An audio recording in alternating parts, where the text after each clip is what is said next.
Hi friends, and welcome to Book a Day for Little Learners. Today, friends, we continue our stories all about winter with The Little Snowflake. This is by Steve Metzger and illustrated by Monica Wellington. The Little Snowflake. It was cold winter's day. Up in the sky, the little snowflake was inside a big gray cloud.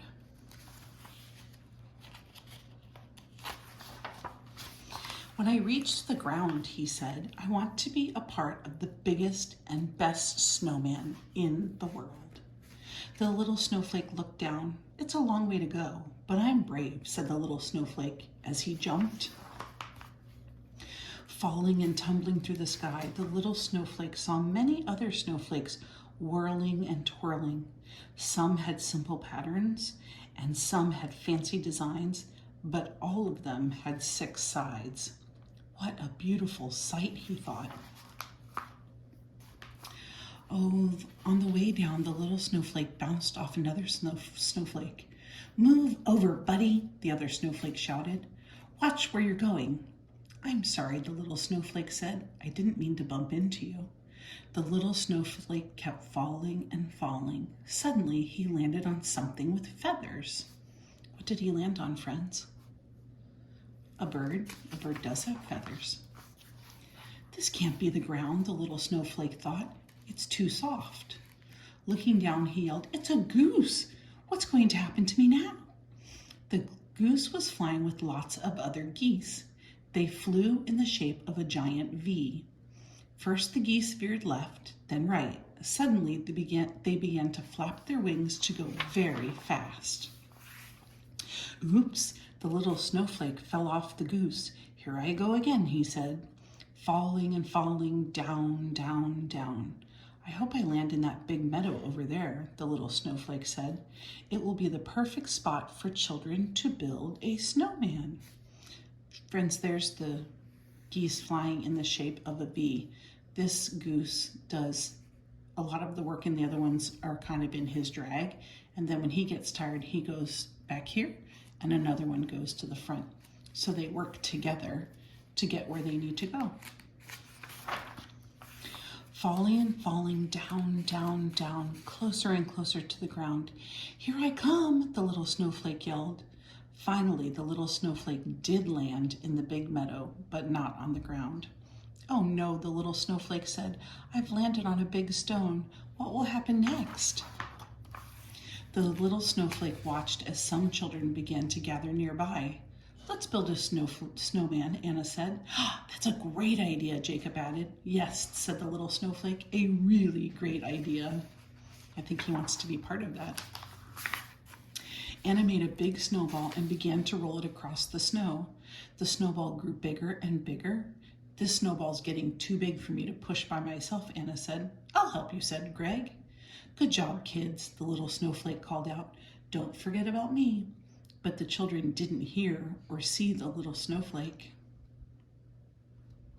I think he's way over here.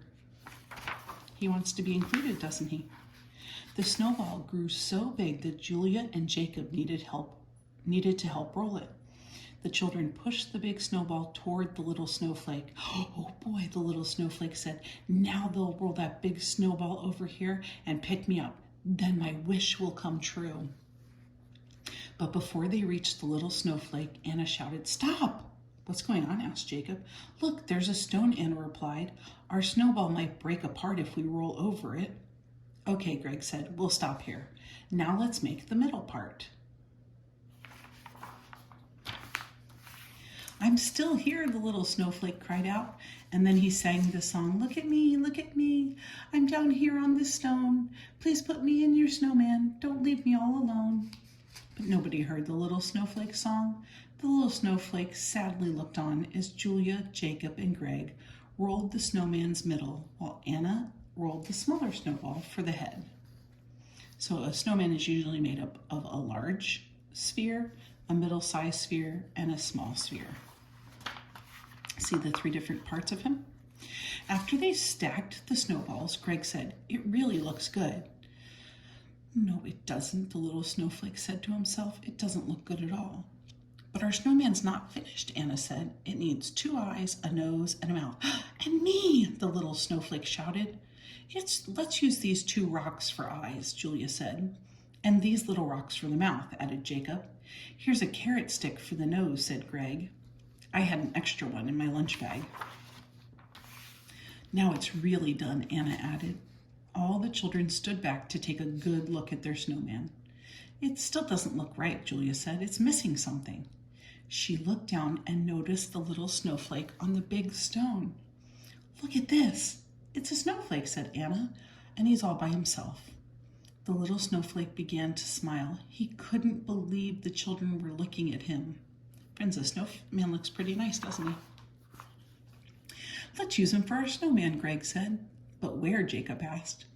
I know, Julia said, carefully picking up the little snowflake as she placed him on one side of the rocks. She said, he'll be the twinkle in our snowman's eye. The little snowflake smiled his biggest smile.